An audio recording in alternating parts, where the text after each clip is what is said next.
Thank you very much, Mr. Chairman. Thank you for calling this hearing, and to our witnesses, welcome to the Foreign Affairs Committee. We value your time and your expertise, especially as the implications of the Iran deal began to fold. I was chuckling this morning that it occurs to me there's a lot of Iran expertise on Capitol Hill today. We have a presidential candidate up here meeting with the Speaker who told AIPAC about the Iran deal. I've studied this issue in great detail. I would say actually greater by far than anybody else, so perhaps he should be one of our witnesses. But I'd rather have all of you, the three of you today, instead. When the details of the agreement were released last year, it appeared that when sanctions were lifted, the Iranians would receive a windfall to the tune of tens of billions of dollars.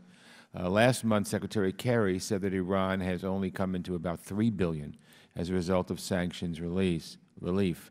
Now, I'm not losing sleep because Iran can't get its hands on huge sums of money, but it is worth asking, now that the deal is going forward, why is Iran seeing just a trickle instead of a surge? The explanation, as I understand it, couldn't be less of a surprise. Banks don't want to do business with Iran. They understand the risks.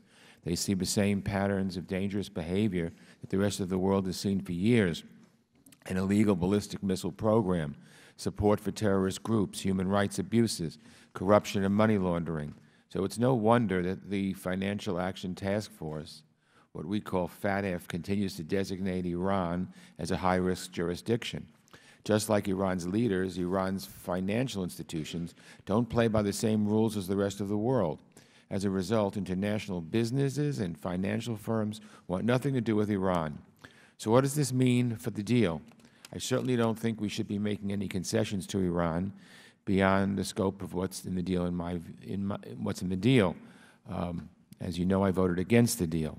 In my view, it's reasonable for the United States to clarify what's against our law and what's not, what kind of business transactions are now in bounds, and what kind of activity might run afoul of other laws and sanctions. But we've lived up to our end of the bargain.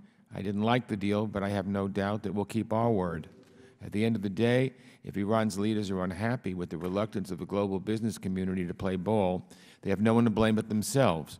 If Iran wants to shed its pariah status, it needs to abandon the activities that led us to isolation in the first place. Stop supporting terrorism. Stop suppressing the human rights of the Iranian people. Stop building ballistic missiles. Incidentally, that's where our focus should be as well, continuing to hold Iran's feet to the fire in all of these areas. And I know the Chairman and I have had many discussions, and we will hold Iran's feet to the fire.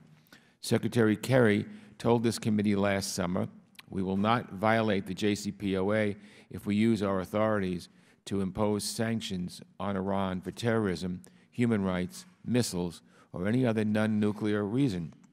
And the JCPOA does not provide Iran any relief from U.S. sanctions under any of those authorities or other authorities. That's a quote from Secretary Kerry.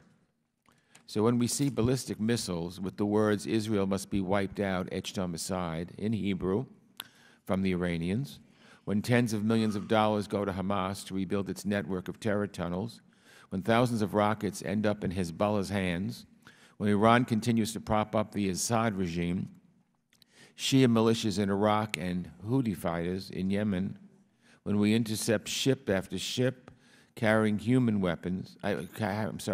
Iranian weapons, we need to consider whether we're putting those existing authorities to their best use.